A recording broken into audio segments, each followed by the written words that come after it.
Okay, so when you guys hear and see stuff on the news and in the media, you have to realize that there is a deeper meaning behind everything that is being said.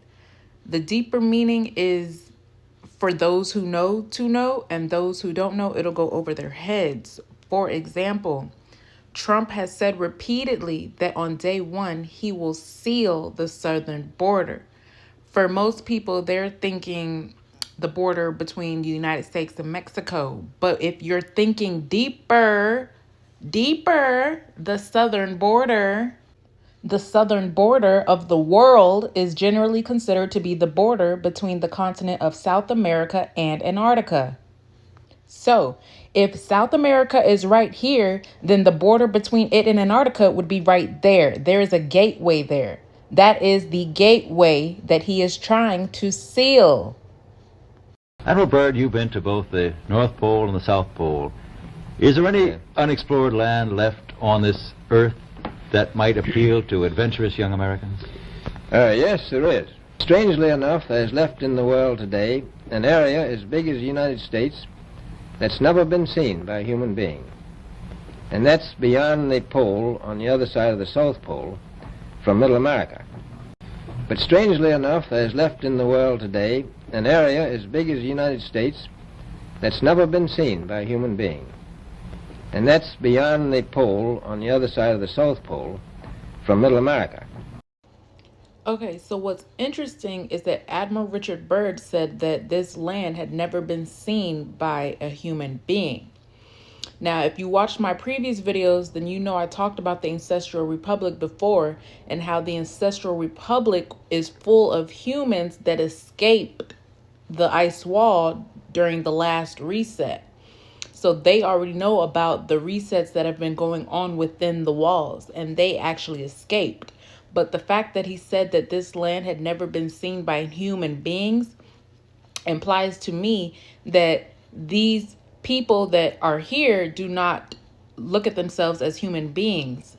So human beings must be a title or category for those within the walls. So beyond the walls, they don't refer to themselves as human beings. So I wonder what they refer to themselves as. Would they be considered the aliens?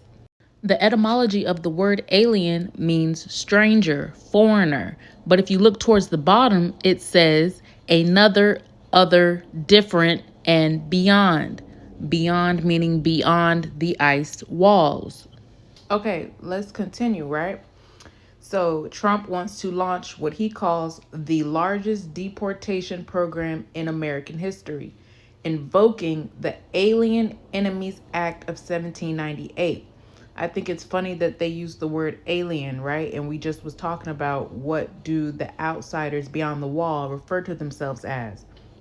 The Alien Enemies Act of 1798.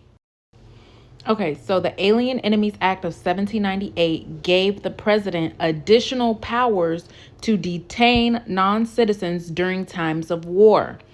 The last time that there was a war, like a big war within the ice walls, was when the giants and humans teamed up against the elite, right?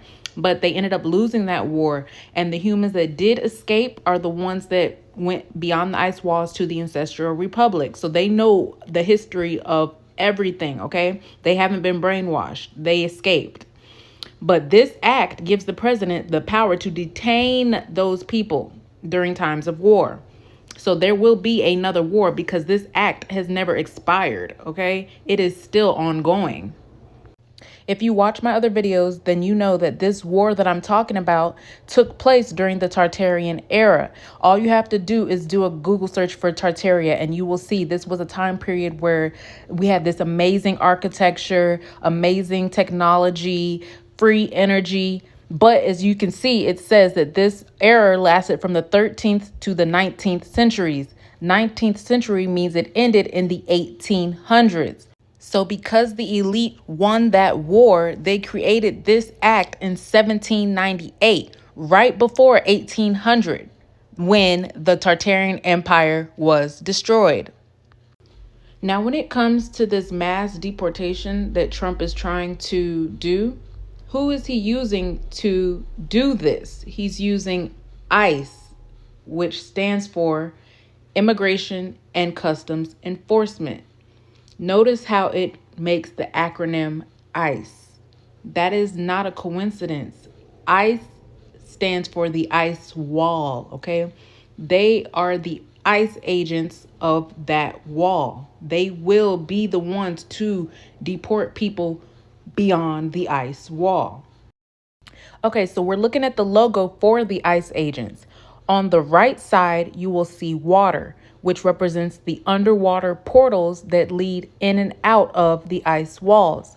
On the left side, you'll see an ice mountain, which represents the ice wall itself. So they are letting you know who they are the guardians of, or what they are the guardians of. At the top, you will count 22 stars. Those stars represent the fallen angels that came to earth. So they are letting you know who they are and who they worship. The 22 fallen angels are the Watchers of Satanel, a group of angels who became servants of Satan and led people astray. The Watchers are mentioned in the book of Enoch. So these ICE agents are equivalent to these Watchers, and they showed you on their logo, there's 22 stars at the top, 22 fallen angels, and they serve Satan and lead people astray, okay? Now, this comes directly from whitehouse.gov, okay? So this is official. President Donald Trump signed an executive order for them to build an iron dome over America. So if he is telling you that he is willing to build a dome to cover America, why is it so far-fetched for people to believe that he is also trying to seal the gates at Antarctica so that we cannot get out? He is desperately trying to keep us in, and he's showing you guys. Why do y'all not get that? Now, I have a part 2 to this video, but I feel like a lot of you guys are not going to like it because it digs even deeper. But if you want to see part 2, give me a comment, give me a like, let me know, and I'll post part 2.